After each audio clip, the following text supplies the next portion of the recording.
All right, we got Coach Rick LaFavers in the house. Man, thank you so much for taking the time. Yeah, thank you for inviting me. It's an honor. Tell us a little bit about yourself.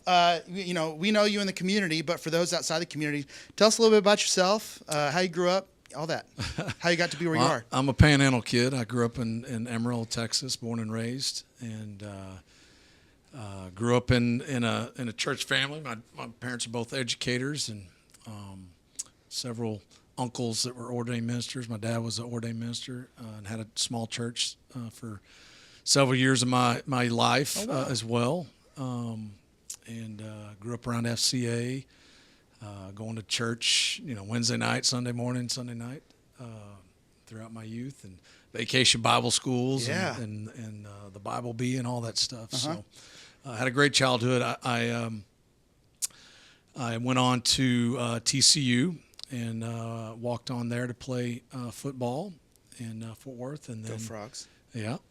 And then met my wife there. She's from Arizona, Kim, and she's 2 years younger than me, so it took me a little longer to graduate. Yeah. I always tell her, I was just waiting for you to graduate. But no, we met and married in 1997, so we'll be celebrating. I probably shouldn't have said this. Put me on the spot here. It's 28 this August. Yeah. But and then I got I coached 1 year fresh out of college. I coached 1 year in high school there. Okay. And then transitioned to college coaching at TCU. Started there in 1998, and was there 3 years, and started 14 years of college coaching. So, oh wow. 3 years at TCU. Then I followed. I was with Dennis Francione was the head coach. Excuse me, and went to Alabama. Okay. In 01 and 02. Just a little old school. Yeah. A little football program. And then came back to Texas, to Texas A&M in 03, 04, and 05. And then went to Texas State with David Bailiff. Yeah. In 06, and was there only 8 months. And I remember my wife. We had our second son, Colson, in. My wife was 8 months pregnant when we moved to College Station, so she had Austin, our oldest, and then was there 3 years, and then she had Colson, and then I was gone like a week later to Texas State, and then eventually she came. But we were only there like 8 months, one season, and then moved to Houston when David got the Rice job in 07. So. Was here, January, I guess, of 2007, and then we've been here ever since. So, seen this community grow tremendously. We're at dead end at Waters Lake. Basically, used to be there was no school here. We were all currently zoned to Elkins at the time, but all the coaches' kids were. I don't even think I knew that. I didn't know that Ridge Point was that new. Yeah. 2010. Wow. Yeah, okay. So 07. All of is me, Tom Herman, and Craig Niver, a bunch of guys all lived out here. Kevin Sumlin was at Houston at the time, and we all lived out here, and we all had kids that were kind of in that kindergarten, first grade age. You said Tom Herman and Kevin Sumlin lived out here? Yeah. I did not know that either. Yeah. Wow. Yeah. Former head coach of the Texans, Cooley lived out here. You had Springer and two Astros that lived out here. Yeah, I had heard that. Yeah. But back then, it was pretty much the Houston staff. Bregman and Springer lived pretty close to each other. Yep. Yeah. Yep. Over in Fox Bend. But back then it was about half of Kevin's staff at U of H, about half of the Rice staff lived all out here. Wow. So they just built the Fort Bend Toll Road. Obviously, it did not connect here yet, but it was the quick way. Into the city area, but so was there at Rice for 5 years, and then got into high school coaching and was over at Lamar Consolidated in 2012 and 13, and taught biology. I had not been in the classroom since 1997, so I went from overheads and green, the old-fashioned green grade books, to the computer and all this, everything. And of course, talking about, I'm sure we'll get into it, but the society had changed a little bit. Being a college coach, a lot. You you're kind of in that world. I used to always joke and say that World War III could go off and we wouldn't know it all because we're thinking about who we're playing on Saturday. Yeah. But no, it was an eye opener going into the school system again on a full-time basis and not just popping in the field house to recruit or whatever. Yeah. But it was fun, and did that for 2 years, and then came over to Ridge Point. It was a 40-minute commute over there, and so came back and taught biology at Ridge Point in 2014. Okay. And coached football and track 1 year, and then went back to Lamar Consolidated in 2015 as the head coach. And so, no longer teaching. Once you're the head football coach, I was athletic coordinator as well, so in charge of the campus athletics. And so I was over there for 5 years, and just had a blast building that program. And in fact, Kim and I, our oldest Austin was heading into his senior year. My wife always wanted me to coach Austin. Yeah. He wanted to stay with his buddies, and when he was coming up into high school, Ridge Point was really, kind of the new thing, and it was really hot and growing, and we were building. We were 0-10 and 2-8 and all this stuff, and he wanted to play with his buddies, and so he stayed, and I was at peace with it. I think Mom wanted. I get it. I think Mom wanted him to always play me, coach him, but I just was came to the peace that hey, I'm gonna continue coaching at Lamar. We'd gotten some things going there, and Austin was going to do his thing, and he was going to be a senior, and actually once he graduated, we had talked about moving over to that area because I like being in the community where I work, and then lo and behold, the former coach at Ridge Point, Brett Sniffen, who had opened the school, announced that he was leaving in February of 2020, right before COVID, right before COVID hit. Did he have an advance notice? Yeah, I know. Yeah. And so. So anyway, it was a God thing, and I was able to come back and be the head coach at Ridge Point. Yeah, I was announced right before spring break, and then my first day. I got to meet the players once right before spring break in the cafeteria and just shake hands and all that stuff. And then the Tuesday after spring break is when I was get my keys and start going to Ridge Point, not to Lamar, and we go through spring break, and that's they shut down the fair and the rodeo, and they're like, oh, okay, okay, well, we get 2 weeks now for spring break. That's pretty cool. Yeah, but we'll be back, and then it just went more, and before you know it, I did not see my kids again. Yeah, and when I say my kids, till fall? the 4 weeks before our first football game. Yep, I believe it. And it was, we saw each other on Zoom and stuff, but, really proud of that group because that first year, on top of COVID, but we're trying to navigate practices and all the protocols. It's a whole new staff, new offense, new defense. So we're trying to teach them all the schemes, and then obviously just the personalities of the coaches and stuff and connections. And then we go play, Dickinson, which is one of the top programs in Houston as well, and they had Fort Bend had a little stricter policies, and so they had been practicing and veteran staff, right. Even in Texas, which is pretty open, there's differences. And so each district operates, and so it was tough, but we fought through it and ended up being one of the most successful years we had as far as playoff wise. We went, we hit our groove and ended up going 4 rounds deep, and so then I just finished my 4th year. Yeah. So very blessed and honored to be at Ridge Point in this community. Well, just as a community member, I don't have a kid in the program. I've got my oldest is going into 9th grade. He's a band kid. You're probably not going to see him except for behind a saxophone. I'm pretty involved. I say involved, but I'm connected, I guess you could say, with the band. I definitely I go over and talk to them after the games, and that's awesome.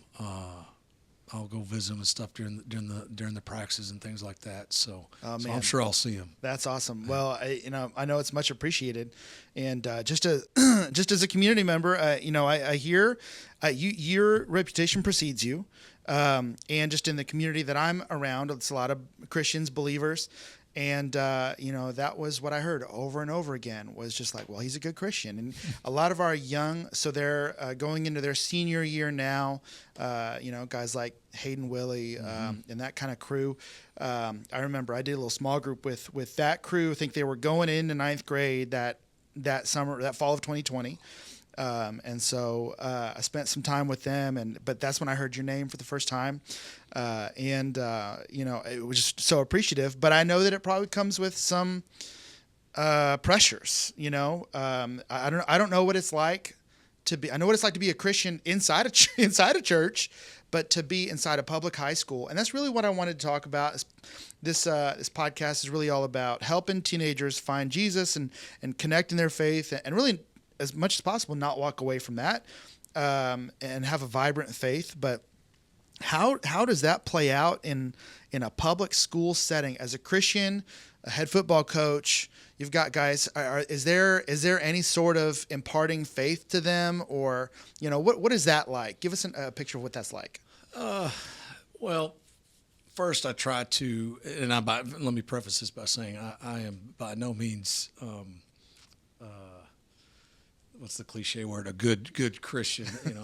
I screw up tremendously, but I do let the kids and staff see me and my authenticity. My faith leads me and guides me through decisions and things like that, and I'm not shy about that. Yeah. As far as being intentional, one of the things that I've done, starting all the way back in 2015, this is kind of my college model background, and college, part of the game day weekend experience for players and programs. You travel to the hotel, and you'll have some teams will do chapel the night before, some will do it the day of, but you have kind of a team chaplain, if you will. And I got one going at Lamar Khan, and then when I came over here to Ridge Point, we got a team chaplain, if you will, and so it's on our itinerary, and we do it on game days, and we kind of have a routine of they come down, they get their Chick-fil-A. Yeah. So there's a little bit of Jesus there, even in the meal, even in the meal, right? But no, they get their Chick-fil-A and have a little time to kind of get dressed and gather things, and then we'll start some meetings, and then we have it's just like a little 15-minute, maybe 20 at most, little chapel, if you will. And I've led several of those before when the speaker couldn't make it or whatever, conflicts in the schedule, and so they're able to see me quote preach, and so we'll do that, and then finish up our routine, get on the bus, and head to the stadium. So those are ways that I've sprinkled in. We're involved a little bit with Young Life and also FCA. So I've done some with that and spoken. The FCA is really kind of going now. We tried to get off the ground when I first got here, but again, in those type of programs are really student led, and so we got a current student who's going to be a senior. His name's Julian George. He's the president, and excuse me.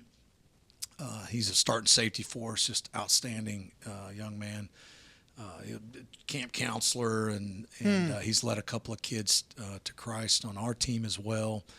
And so we got a really kind of good movement right now. That's awesome on the team, to be honest with you. But so that's there's different layers throughout the program. Yeah. It's not. I wouldn't say it's in your face, but it is definitely there. Yeah.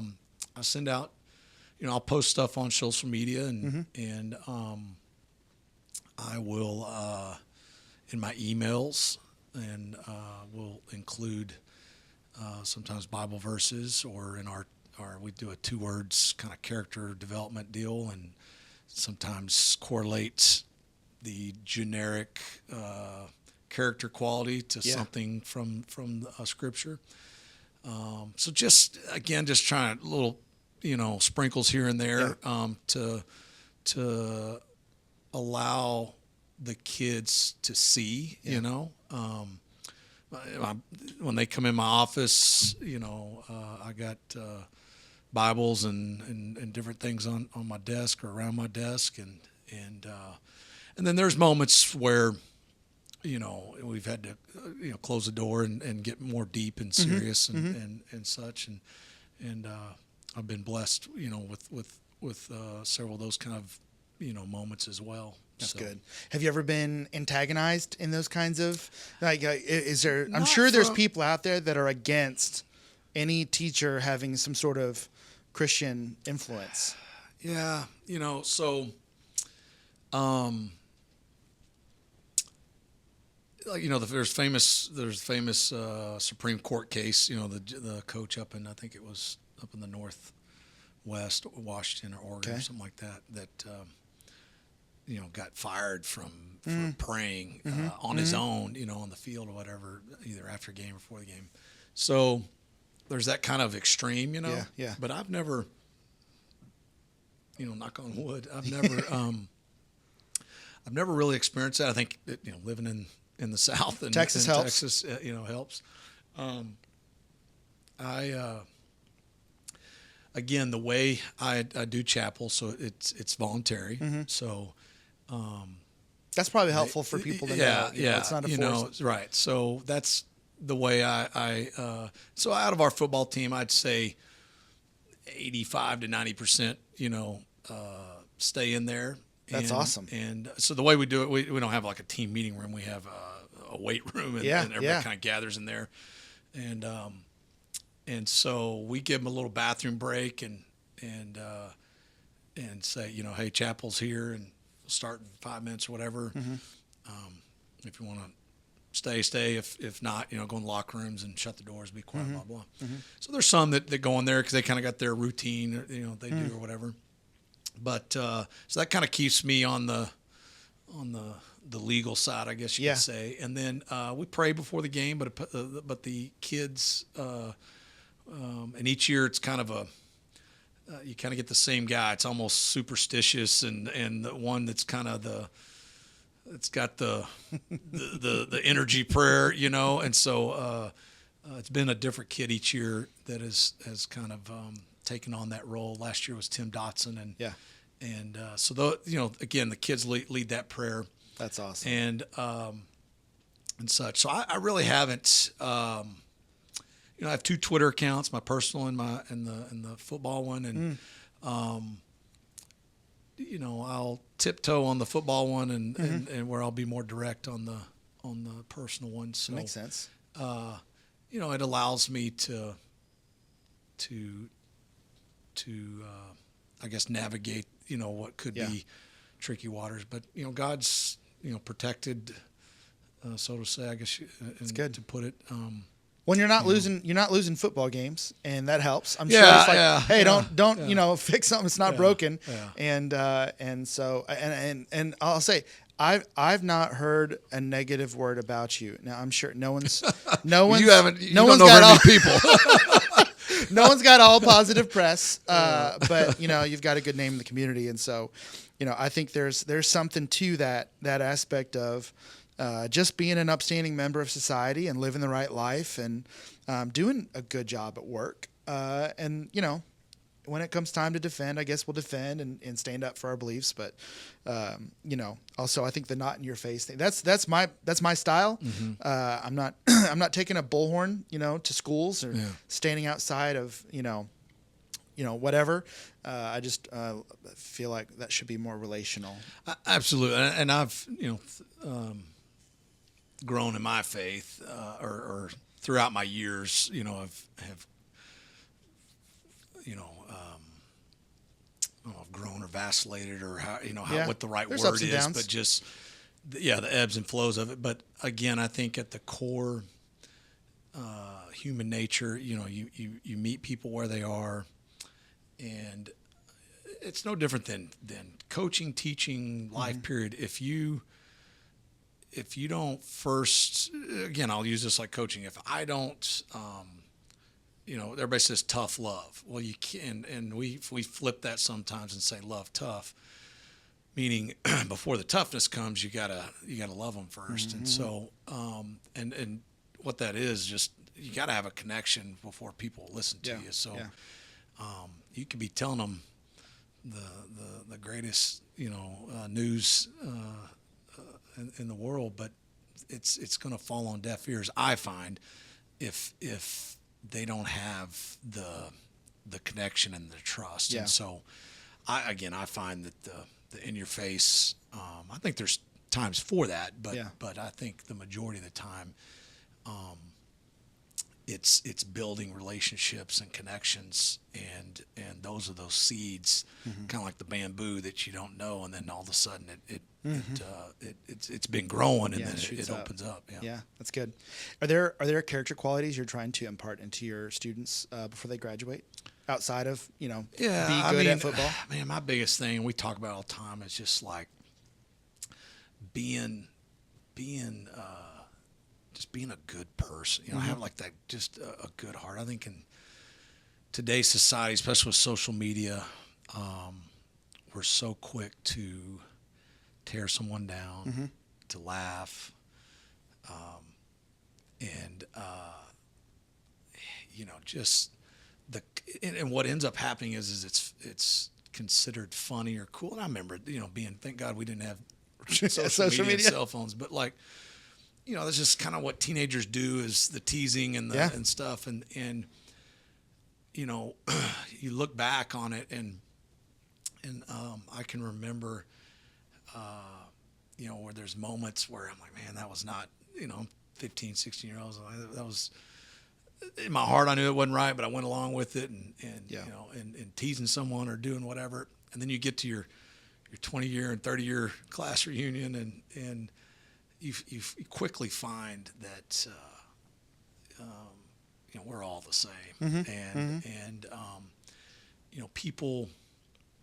people remember how you treat them, and I've gone back to reunions and heard other people talking about other people in conversation and you're just like, man, that something that happened 20 years ago is still just cutting them to the core.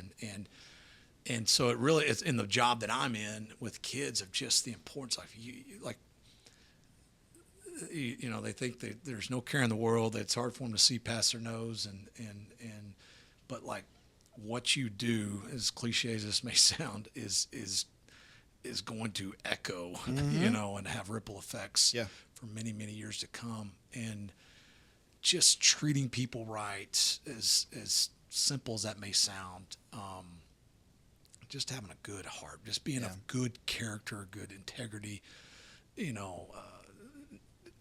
One of my hot buttons, or some of my hot buttons, is just like lying, and I'd rather, yes, coach, I did it, I'm sorry, than try to lie around it, and stealing and things like that. And so we just try to hit on that. And I think, we talk about winning the right way and losing the right way.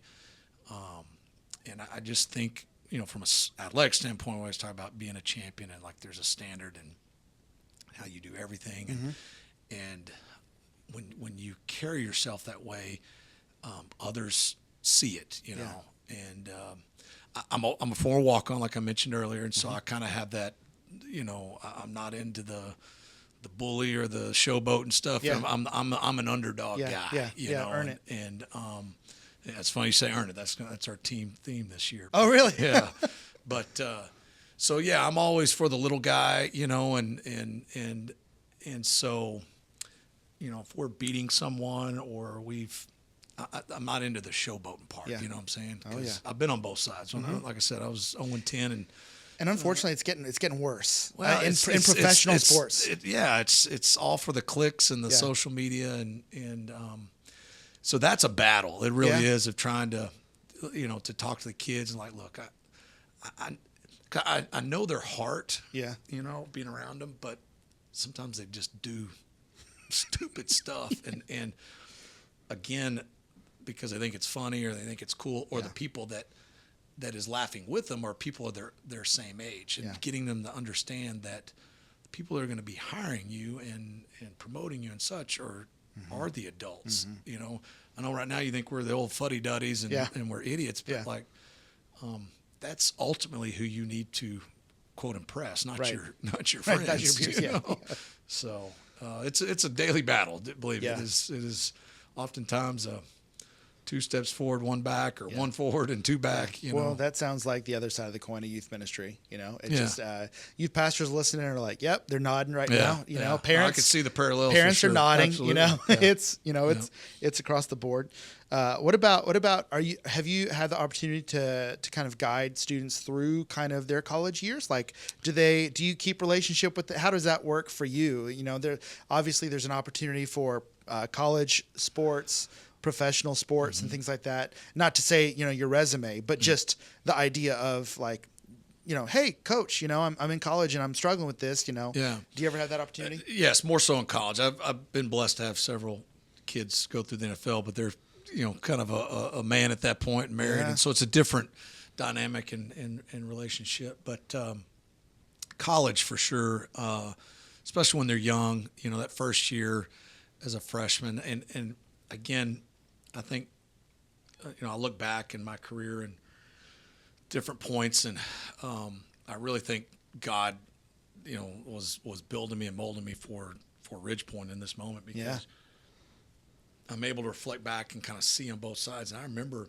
as a coach dealing with freshmen, you know, the first semester and not being away from home, or they're the superstar at their high school. Now they're not playing, they're a backup, they're red shirting, you know, and so I've seen that. And then, so now I've been, and then as a walk-on as well, you know, and kind of that is a whole nother kind of ball of wax. But so I've been able to talk and help kids, whether they listen or not sometimes, but both before they go and then while they're in those seasons of life, they'll call back, text, parents will as well, and, you know, ask questions, especially now. The other thing is with the portal, you know, and just kind of trying to get some advice and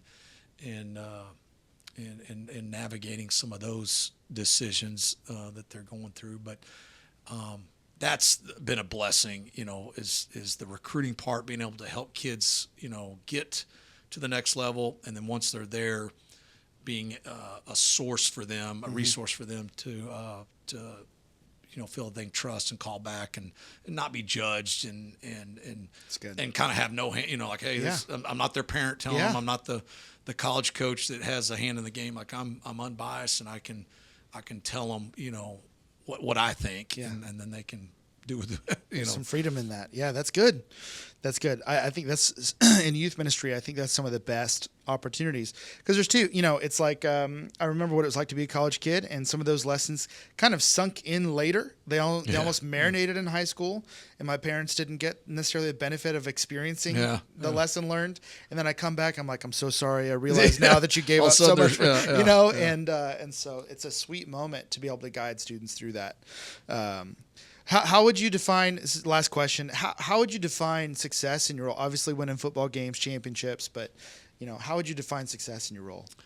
I mean, for me, is you know, coaching at its core, teaching at its core, just taking someone from point A to point B, wherever they are. And you could parallel this into someone's Christian walk, you know. And so to me, success is taking someone where they are and getting them or helping them along that journey to where they want to be or to that next step. We're all at different levels from athletic terms, from the superstar starter to the third string, whatever. If I can help improve, not just athletically, but emotionally, spiritually, character, all that stuff, that to me is success and what I guess fills my cup. The wins are kind of the icing on the cake and stuff, but I can feel good about the wins because I feel like the kids are growing and moving, and it pains me to see when kids fail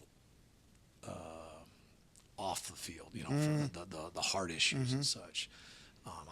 When they drop a ball or miss an assignment or whatever, that's part of it and such. But the long lasting, especially the eternal, is where true success is. And for me, it's a blessing to be able to see kids come in as a freshman. And this is what's cool about being a coach. There's sometimes, you're and I tell kids this all the time, you're just like in the real world where you're always being interviewed and evaluated, it's the same thing. It's just human nature. I'm looking at a kid and I'm like, oh my God, he'll never play, or oh my gosh, this kid's such a bad kid, just disrespectful. And just what's cool about being my age now, going to be 51 this summer, is I have so many examples now to where I have enough wisdom to understand to not give up on a kid, because I've seen so many go from that as a freshman to now all of a sudden he's starting, and is leading FCA or whatever, just any kind of examples you can think of to where kids, they just need someone to believe in them and give them a chance. And again, at the heart, I'm a big, like if your heart's good, I'll ride that wave with you as long as I can. But there's, every once in a while you meet one that's just, their heart is just really, really hard, and it makes it hard, and you got to protect the family, the program, and so those are the hard decisions sometimes. But no, going back to your original question, just success of just seeing kids grow on and off the field is what I love, and what I truly put down as a win, for ourselves, our staff, and that's program. awesome. Yeah, that's good.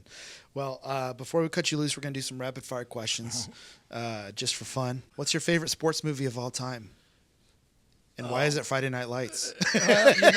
So, little side story, that I played against that team. Oh, wow. So Emerald High, I went to Emerald High, and we always played game 2, non-conference or non-district, Odessa Permian. And then that was always our first round by-district opponent. That was back when only 2 teams made the playoffs. And so I graduated in 91, so the season of 1990. So Friday Night Lights took place in 89. Oh, wow. Okay. 89. I would have never connected those dots. Sorry. Friday Night Lights took place in 88, fall of 88. All right. Then they didn't do well. Well, the next year in 1989, okay, that's when the running back that was the young one that forgot his, what was his name? I can't Booger remember. or Coomer or something. But I'll never forget this. We played him in Texas Tech. That was the neutral in Lubbock there at Jones Stadium. 1990, they won the national championship, went undefeated, and Lloyd Hill was a receiver, ended up playing at Texas, I believe, if I remember correctly.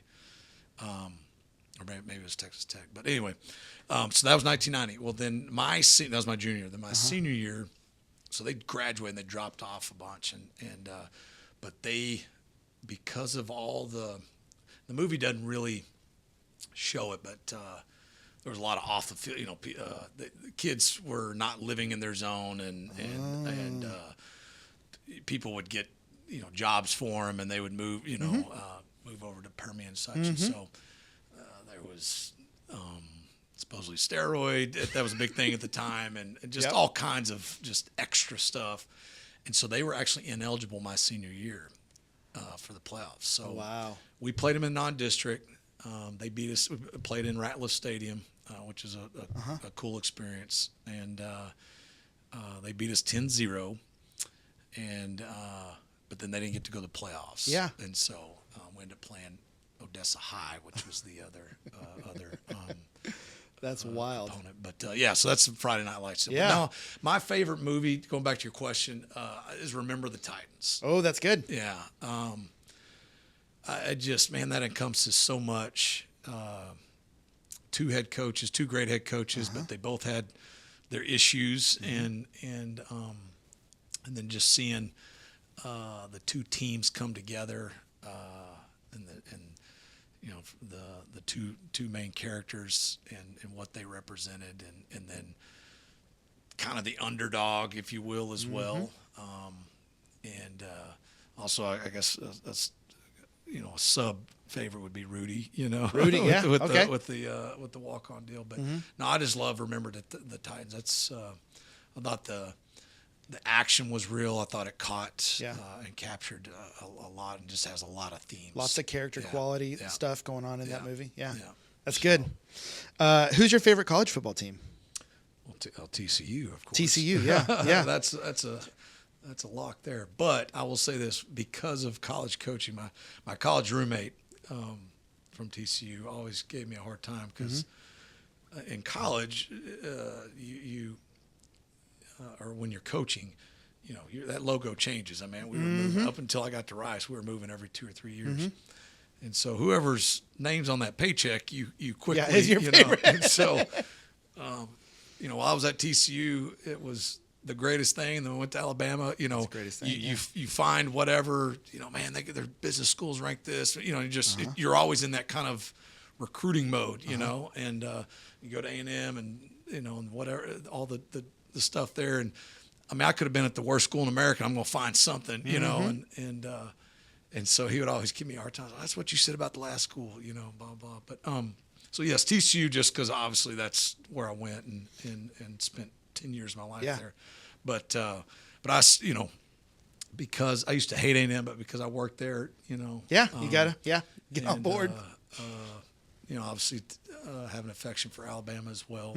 So there's certain teams that I, when they're playing each other, who I'm going to root for, or who I don't care for. Sometimes it's who's coaching too. Like I really. That's the other thing too. Is probably it's not so much the team as much as I'm rooting for that coach. Because I know him or whatever. Any coaches you want to like? Who are some of your favorite coaches that are in the game right now? I don't know him personally. I mean, ones that I respect. I was, Kirby Smart, and mentor of mine was Gary Patterson. Okay. And coaches are changing jobs all the time. They really are, almost as much as the players. Yeah, it's hard to keep up with who's where, but I would have to sit and think. There's a lot, Dave Bailiff and Dennis Franchione were two of mine. It's weird to see Saban step down. It's going to be it's such a weird college football season. And NIL is what drove him out. But I definitely gravitate to him and his ways, I guess you could say. Yeah. But no, TCU, would be I don't care who they're playing. I'm rooting for them. What about pro? You got a pro football team? I'm going to preface this. You got to remember. Yeah. I'm from Amarillo, so that's the upper north part of Texas. So I am a Cowboys fan. Yeah. And but because of living here in Houston, I'm a Texans fan as well. And then the other thing, the other thing that happens in college coaching, you get players playing for like, as weird as this sounds, I wasn't rooting for the Eagles because the Cowboys, that's not good, and the Steelers too, because I had players playing for those teams, and so that's another thing. A little bit like college coaching, or rooting for coaches. There's times where if I have a player on the team, absolutely, I'll root for him. But if you remove all that and just like, who am I a fan of? I'm a Cowboys fan. Well, and it's been painful the last several decades, growing up, when you grew up in Texas, I mean, come on. Well, in the heyday, in the 90s, when I was in Fort Worth and in the Metroplex, and that's when they were rolling. But that had to have been amazing. But growing up, I don't know if they did it down in Houston, but the police officers. This was a thing in Amarillo, and I think it was in the Metroplex as well. But they police officers. It was kind of a PR deal that they had, but they would carry around trading cards. That was a big thing when you're a little kid back then. And you would go up to. I remember as a young kid going to the local high school game. It'd be like going to Hall Stadium or Mercer. And the police officers around, and you just walk up and say, "Hey, do you have any Dallas Cowboy cards?" And they'd pull out, and you could trade them. You're like, "Oh, I got, I already have a Staubach. Can I change, for Tony Dorsett and Danny White or Drew Pierce? Just all those famous names that you grew up with." And so that you got cards and collected them, and so that was a very vivid memory and enjoyment from my childhood is going up to police officers and getting Dallas Cowboy trading cards. That's so fun. I still got all my cards. Yeah. Every once in a while I'll pull them out and from a different era. That's awesome. I'm a Buckeye fan. We moved here from Columbus, Ohio. So ever since CJ came to Houston, it's like it's like kids, Texas fans. My wife has been a Browns fan her whole life, so you'd think that she'd want to jump ship. She will not jump ship. Yeah. She's a Browns fan. It's like she won't watch really. But are they in the same? They're not in the same side, are they? The NFL. I'm not familiar with all those. No, I don't know. And Browns fans technically are. It's funny being in Texas and having some Browns fandom back in Ohio is. The whole Deshaun Watson thing. Oh, yeah. The Browns fans up there like, oh, we blew the whole budget, getting Deshaun. And so anyway, but CJ has been fantastic to watch. And to have great character qualities, even in public. And my kids want his jersey and all this stuff. So now one of my coaches is from Ohio. And he's a big Buckeye fan. And Browns, he's from Cincinnati. So he might be Bengals. Yeah. Bengals. But I also had on my staff who's a famous Oiler, Keith Bostic. Okay. Well, he was a Michigan, and so when those two schools played, the desks were decorated and pranked and stuff. But before the game, I go around here and I put a red X through every M in this side of the building. Yeah. So we love giving them a hard time and. Between Michigan and Ohio State. So. Oh, yeah. That's a big one. That's a big one for me. All right. Let's switch sports here. Jordan or LeBron? No, Jordan. Jordan. Not even a... Yeah, you're right. It's funny. If I asked this question maybe, I don't know, 7 years ago, I think the debate was a little more 50, but man, Jordan. Yeah, and it's again, I remember this age-old question when I was growing up in the Mike Tyson era as a young kid, and my dad growing up in the Muhammad Ali era. Yeah. And, Dad, who's better? Mike Tyson would kill Muhammad Ali. And my dad said, no, man. Yeah. So I think it's that kind of age old, with the youth is seeing LeBron because that's all they know. Mm-hmm. But I think time has proven, which is really how the greats are proven is over time. It's not just, hey, for these. It's your last day, not your first day. Yeah. The 2016 finals were great. How that holds up against years and years of games. So, I'm a Jordan to me was don't get me wrong. I mean, LeBron's a freak. I mean, for his size and stuff. But as far as just complete game, the stats, and all of them, not just one or two, but just all of them, the championships. I don't think it's close. Now, and I think here's where I always tell the young kids, when you don't take it from me. Obviously, I have my opinion. I could be biased, whatever.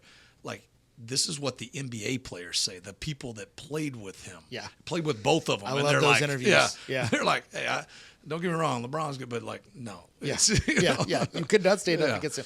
Does that make you then a Mavs fan? Yeah, I Okay. did grow up, but I'm a Rockets fan too. A Rockets fan? Okay, yeah. It was interesting to watch Luka. And a Rangers fan. I Yeah, mean, well, that's what I was going to. I That's grew up. the next question. I mean, Pudge and Julio Franco, So Nolan good. Ryan, all the I mean, I watched games in the old Arlington Stadium before the ballpark, so 2 stadiums ago. It was metal, and you could bounce the floor and stuff. And then obviously the ballpark when that opened up was cool. And then I haven't been to the Globe Life, but since now like in the World Series, I'm cheering now for the Astros.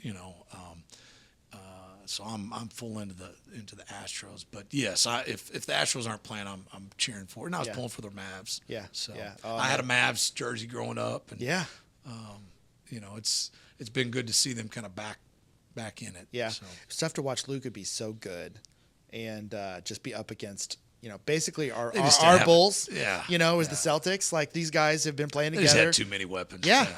You can't beat them. The Mavs are about a player away. They need probably power forward or something to complete it. You coffee drinker or tea drinker? Coffee. Coffee. You got it right here. Proof of the This proof's is right there. my second cup today. So. All right. Favorite restaurants in Houston? I'll go local. I don't get to go as much as I want, but Killen's barbecue, Brandini's, and then so good, and then the chains. I mean, I Papados and Lupe Tortilla. Yeah. I'll never turn those down. Barbecue and fajita. When we moved here, we missed some of our restaurants, but those were quickly filled with barbecue and Tex-Mex. So the one that his name's Kevin Scholes, that's from Ohio. He always talks about was it a chili? Skyline chili. Skyline or something? It's disgusting. Is okay. So so now I know he's from Cincinnati. Okay, if he likes Skyline. Okay. It's not even. I had our kids director Tyler, who has Eli coming up, and he thought it was an Ohio thing. I'm like, it is not an Ohio thing. It's a Cincinnati thing. Okay, I thought it was. Yeah. Okay. Yeah. So what are some of the Ohio Whataburger, versions? Well, and Whataburger. What's funny is Whataburger to Ohioans is so overrated. I think you had to have grown up. I just had dinner with a guy yesterday, and I think too it's changed a little bit. That's what he said, because once that Chicago company bought it out. So I didn't even know that. He said it used to be better, and I said that's all I need Texans to say. Yeah. It's because for out of towners, it's weird. Yeah. It's not. It's not. No, it was home, locally owned or not local, but I think it started like in Corpus or something like that. But and I love Whataburger. But don't get me wrong. What happened is I don't know. In the last 10 years, a company, a corporation bought it from Chicago. Yeah. And it's just been different. Yeah. Columbus is kind of a melting pot. They say it's a test market city for restaurants. Okay. So the thing there was, if a restaurant can work here, it can work anywhere. Okay. And so, which I feel like should be true about Houston. We got so much there's diversity. Houston, people don't. I think it's underappreciated, or people don't realize it, or we take it for granted. But it is a food mecca. I mean, I'd say we got a better food scene here than we do in Columbus. Yeah, the food scene in Houston is very good. Yeah. Now you got to get into the city and experience it, but it is, considered very good across the nation. Yeah. So I'm with you. Barbecue and Tex-Mex for sure. What's your number one hype song to play before a game? Grew up in the Jock Jams era. Yeah. I don't. Or what's your pregame ritual? Okay, so and this goes back to playing, and I am not a. Now don't get me wrong. I like the Welcome to the Jungle and Back in Black, all those kind of rock anthems and stuff. But and this goes again all the way back to playing. I listen to Christian music. Okay. And so back in the early 90s, it was Jesus Freak. It was, but like, Amy Grant, just, all those different Christian artists. For me, it was like getting empowered by God, and not the emotional. Yeah. So, and then now into coaching, my routine. Now we got earbuds. Beforehand, it was the Walkman. Or if you're really fancy, the no vibration disc. Yeah, the Discman ESP. Yeah. But now we get our Chick-fil-A. Like I said, that's our pregame meal. The kids eat it at school. I save mine, and then when I get to the stadium, the kids have about 30 minutes to kind of walk the field, and so I'll go down to the opposite 30-yard line, and I go up in the stands. This is kind of a fun for me as a coach. I eat my Chick-fil-A. I'm listening to Christian music, and now it's, just power worship anthems. Yeah. I love David Crowder and I'm trying to blank on some of them, but anyway, so I listen to that, and then I just get to watch. So what's fun about pregame is they're just like kids. Now there's some that'll be working like you see on TV. Some of the pros, they're working on their routes and different things. Some are doing their routine or their warm up routine. But a lot of them, it's the linemen playing catch. It's the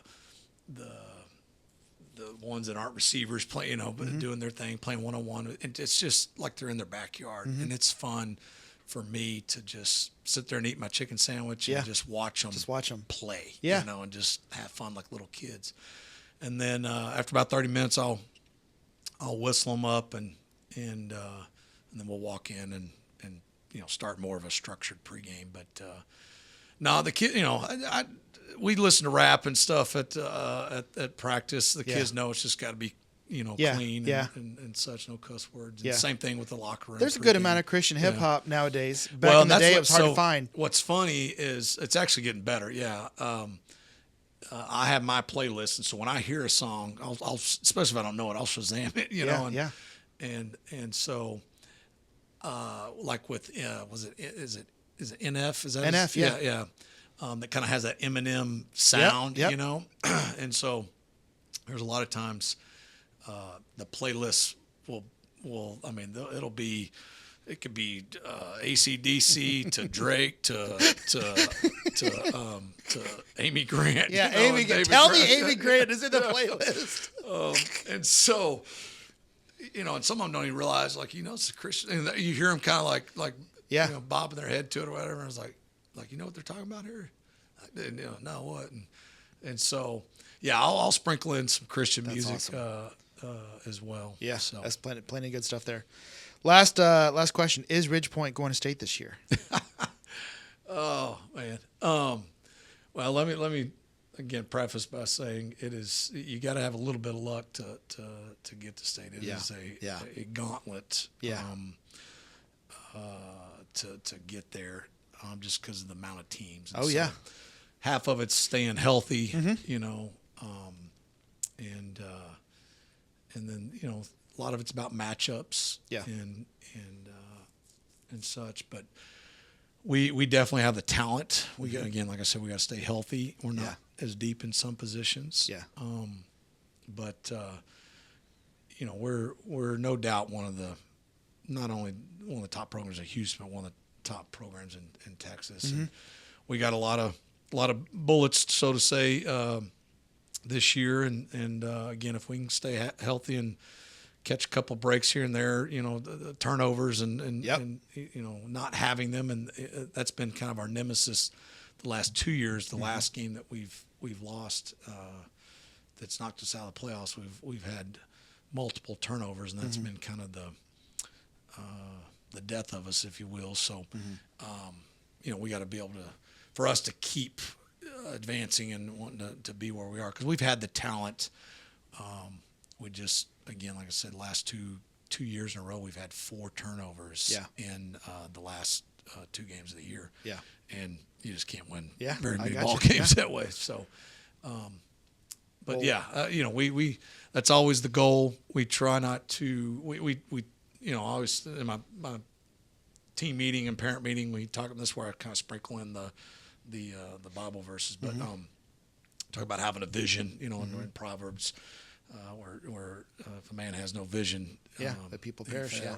And so we put it out there, but then that's not like the whole focus. We really try to get them, and it's again the Sabanism, if you will, but of just focusing on doing your job in the moment and taking one step at a time, kind of keeping your head down, and then when you do that, you look up and you go, "Oh, hey, we're here at AT&T," and as opposed to trying to walk while you're looking at AT&T, So that's always hard with teenagers. Yeah. But that is kind of a thing that we hammer in, is just trying to, old cliche is be one to know, just the next play, the next step, and staying in the moment. Yeah. Well, we'll be in the stands rooting for you. I appreciate it. Excited.